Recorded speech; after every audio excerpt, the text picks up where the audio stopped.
It's a series where I work through all the projects in my freezer, no matter how gross, until I get to the bottom of it. And I show you absolutely everything. There's tons of critters in there. Let's see what I do with them. Can you tell what this paw belongs to? A very fingerless glove look from the back, very pink baby hand from the front. It's the North American marsupial. He's got a tail that looks like this.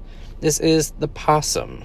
They have very muscular tails and very soft hides. I have one pelt, I have all four paws, and I have the tail today. Once I thawed them out, I degreased them by washing them with soap, and into the alcohol they go. At this point, the tail is still articulate. There's a lot of fat and muscle and bone in there. I'm going to leave all of it, and I'm just going to mummify it. In any case, I have to decide what position I want it to be in because it will end up frozen like that. Into the alcohol it goes. Because this is a longer video, I also wanted to take this opportunity to talk about myself a little bit. So while I'm cleaning up these appendages, I just want to tell you, none of these animals were killed in malice. All of them were obtained legally, either for food to process or are reclaimed. So something like roadkill, or maybe there's a fancier way to say roadkill. I don't know. There are laws about owning these things and collecting these things.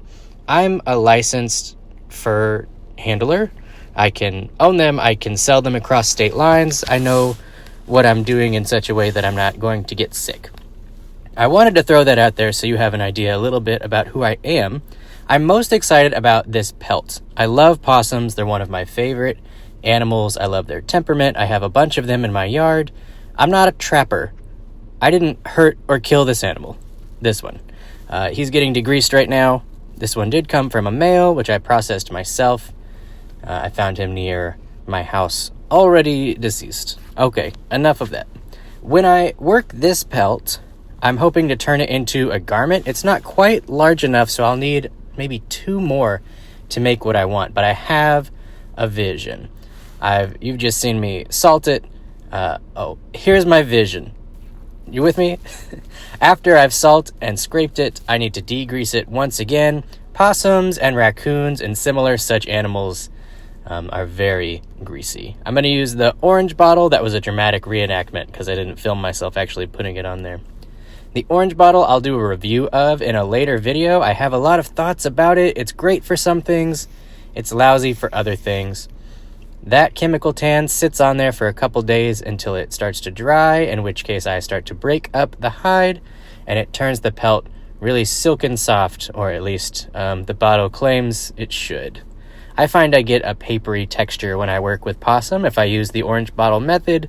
It's the one I picked this time because it's the most consistent. And to make my very cool hat, I'm going to need 3 pretty identical hides. So I just was safe with it, even though I don't love the texture on a possum all that much. Here I am just breaking up the fibers until it's totally dry. That's what it looks like. Possums have way softer pelts than you might think they would. The inside and the outside end up really supple, even if you kind of do a bad job. That's what it looks like. All right, stay tuned for the next part. I'll show you.